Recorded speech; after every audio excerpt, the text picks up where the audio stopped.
In the final hours leading up to the coronation, the king and queen in waiting are out and about. So how are you doing? Greeting locals, the Princess of Wales talking about the weekend ahead. And the kids excited for the weekend? They're looking forward to it. There's a mix of sort of nerves and anticipation and excitement going on at the moment. William and Kate, far and away the most popular members of the royal family. Meanwhile, from California, Prince Harry coming in just for the ceremony, still unclear if he'll be part of the lineup on that famous Buckingham Palace balcony wave. The Wales family, all of them, as they have done before, will most certainly be joining the new king and queen high above the crowds below. Tomorrow, during the service, the heir to the throne, Prince William, will be on full display, launching a new chapter in his own destiny, kneeling and pledging his loyalty to his father. We have the reign of Prince William to be King William to come as well. And Prince Harry is going to want to be there for his brother, no matter what they have gone through. And King Charles would want Prince Harry to be there for his brother when King William ascends to the throne. King Charles will also rely heavily on the Princess of Wales, the most beloved according to recent polling, and for good reason. She's at the top of her game. Marking a new era, she's launching causes that deeply resonate with the 41-year-old mother of three.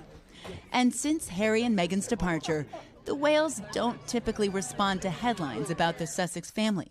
They're pretty busy with their own young family, sharing some milestones with the world, but mostly just getting on with it.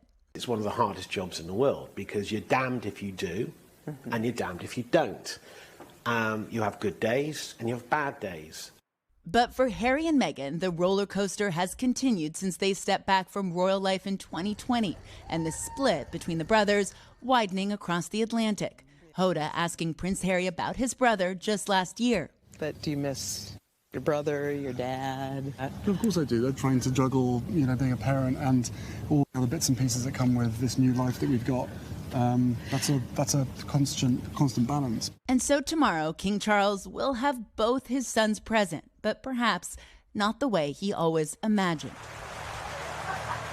Now, really excited to see both of those brothers tomorrow. But one of the things that's been incredibly clear in the last couple of weeks is that King Charles has a Gen Z problem. Now, Savannah, according to a recent poll, just 32% of 18 to 24-year-olds support the monarchy, and Charles knows that. So we will see a lot more of Kate and Will. They're incredibly popular. They are more relatable. People think they're more down to earth, and they're talking about issues that really resonate with my generation and even younger people a lot more. And they're trying to update the ceremony itself to be more diverse and inclusive and for this era. Molly, thank you. We're joined now by Daisy McAndrew, who, of course, is our royal commentator, as we experience all the weather that London has to offer, and then some this morning. Welcome to sunny London. Yes, and rainy at the same time. Daisy, let's talk about William and Harry. I mean, obviously, there's so much tea leaf reading. Yeah. There have been some reports that perhaps Harry and his father have been talking, maybe a bit of a thaw. How do you expect it to play out? Could there be surprises tomorrow? I think everybody's keeping everything crossed that there will be surprises because the excitement is building for tomorrow, and a lot of that is Harry's going to be here. Will there be brotherly hugs? Will there be slaps on the back? I'm not sure there will be, but as you said, there are signs coming out of Buckingham Palace that the relationship has thawed between Harry and his father. They have been talking on the phone, so maybe we'll see some hugs there. And clearly Harry has made the effort. It's not going to be easy for him to be here, but I think many people are looking on and thinking, this is a dysfunctional family. We all have dysfunctional families to some extent, so we can relate. And there's sometimes a moment where you got to show up and rise to the occasion, so perhaps we'll see some of that on display. Let's talk about Camilla, because it is such a remarkable transformation. I mean, we talk so much about King Charles, that's appropriate, but she will be crowned queen tomorrow. Yeah, extraordinary. This time tomorrow, pretty much. She's going to have gone in the, really, probably 2 decades. She's gone from absolutely public enemy number one. She was vilified. The newspapers were full of, the other woman, the woman who broke up the marriage. And we've heard even recently Harry saying that he still doesn't really like his stepmother Camilla, and yet she has increased her popularity, and she is going to be not princess consort, not queen consort, the queen, Queen Camilla. It is extraordinary, and actually I think there will be a lot of affection for her tomorrow. People thinking, my goodness, she's been through it, but she makes the king a better, happier, nicer a person. He's quite grumpy. He's kind of Eeyore-ish.